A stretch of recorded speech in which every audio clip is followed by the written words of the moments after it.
नमस्कार विद्यार्थी मित्रांनो. आपण सर्व या कोरोनाच्या काळामध्ये सुरक्षित असाल असा विश्वास व्यक्त करतो आणि आपल्या या आजच्या तासाला सुरुवात करतो. बी ए प्रथम वर्ष सत्र दुसरे या सत्रामध्ये आपण ऐच्छिक मराठी आपला जो अभ्यास पत्रिका आहे क्रमांक 4 आधुनिक मराठी कविता या आधुनिक मराठी कविता अभ्यासपत्रिकेतील पहिलीच कविता आज आपण पाहणार आहोत. या कवितेचे शीर्षक आहे कुणाच्या खांद्यावर. अर्थात हे एक गाजलेलं गीत आहे. आरती प्रभू यांचं सामना चित्रपटामध्ये हे चित्रपट गीत प्रसिद्ध झालेलं आहे. नायक श्रीराम लागू यांच्यावर चित्रित झालेलं हे गीत भास्कर चंदावरकर यांनी या गीताला संगीत दिलेलं आहे. हे गीत आधुनिक मराठी कविता म्हणून पाहण्यापूर्वी आपल्याला या गीताचे गीतकार अर्थातच कवी यांचा परिचय थोडक्यात पाहणं महत्त्वाचं ठरणार आहे. मित्रहो, आजच्या या कवितेचे कवी आहेत आरती प्रभू.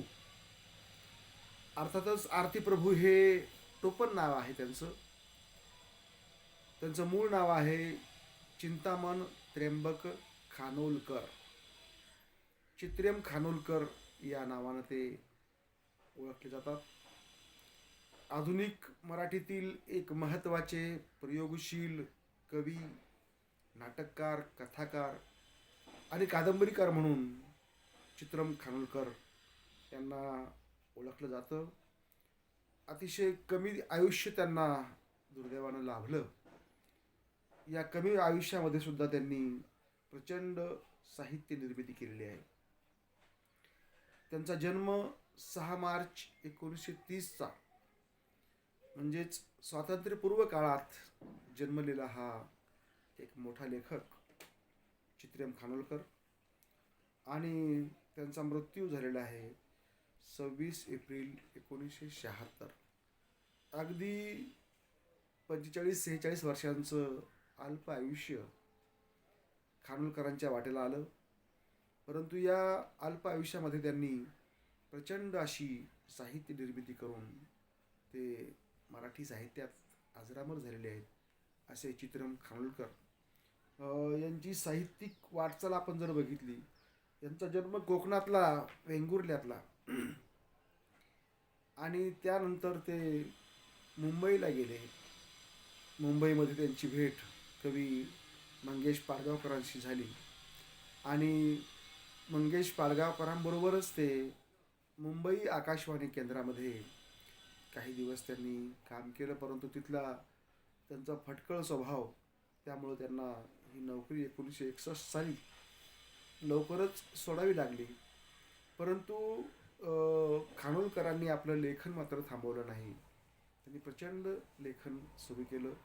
त्या काळच्या सत्यकथा या नावाजलेल्या नियतकालिकामध्ये त्यांची कथा प्रकाशित झाली आणि तिथून पुढे त्यांनी प्रचंड लेखन केलं.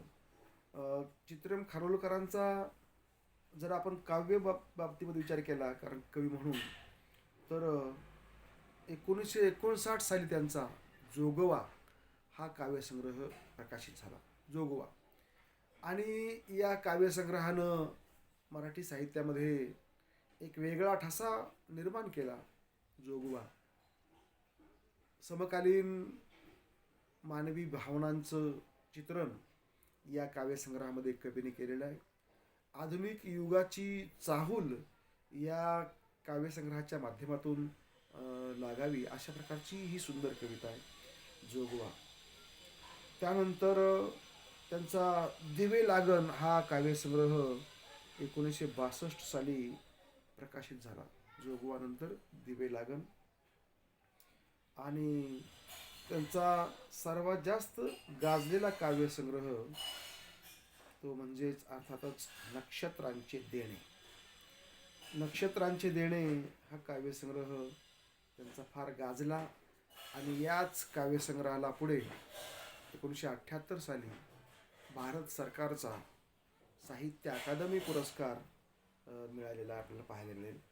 तर अतिशय महत्त्वाचा हा कवी जोगवा, दिवे लागण आणि नक्षत्रांचे देणे हा ही त्यांची काव्यसंग्रह प्रसिद्ध आहेत. याशिवाय त्यांनी कथासंग्रह ही प्रसिद्ध केलेली आहेत. त्यामध्ये सनई आणि राखी पाखरू हा त्यांचा कथासंग्रह आहे. चाफा आणि देवाची आई हाही त्यांचा कथासंग्रह आहे. तर अशा प्रकारे विविध प्रकारचं लेखन त्यांनी केलेलं आहे. जसं त्यांनी कवितेमध्ये आपलं नाव केलं, कथेमध्ये नाव केलं, त्याच प्रकारे त्यांनी नाटकामध्येही त्यांची कामगिरी गाजवलेली आहे. 1-0 बाजीराव या नावाचं एक अतिशय प्रयोगशील नाटक त्यांनी लिहिलं आणि ते फार गाजलं रंगभूमीवर. त्याचबरोबर अजब न्याय वर्तुळाचा हे एक त्यांचं भाषांतरित नाटक आहे, परंतु मराठीमध्ये एक आगळा वेगळा प्रयोग या नाटकाच्या माध्यमातून त्यांनी केलेला आहे. त्याचबरोबर कालाय तस्मय नमहा, सगळे सोयरे, अवैध्य ही सुद्धा त्यांची गाजलेली काही नाटकं आहेत. आणि या नाट्यसेवेबद्दल त्यांना 1976 साली भारत सरकारचा संगीत नाटक अकादमी पुरस्कार सुद्धा मिळालेला आहे. तर असे हे चित्रियम खानोलकर कवी, कथाकार, नाटककार, त्याचबरोबर कादंबरीकार म्हणूनही त्यांची कामगिरी आपल्याला पाहायला मिळते. तर त्यांच्या काही कादंबऱ्यामध्ये आपण बघूयात. त्यातली कोंडुरा ही कादंबरी फार महत्त्वाची आहे. 1966 ही कादंबरी आली कोंडुरा या नावाची. त्यानंतर 1968 त्रिशंकू आली त्यांची कादंबरी. पण त्याहीपेक्षा त्यांची सगळ्यात जास्त गाजलेली कादंबरी म्हणजे त्यांची पहिली कादंबरी जी 1962 साली आली होती. त्या कादंबरीचं नाव आहे रात्र काळी घागर काळी.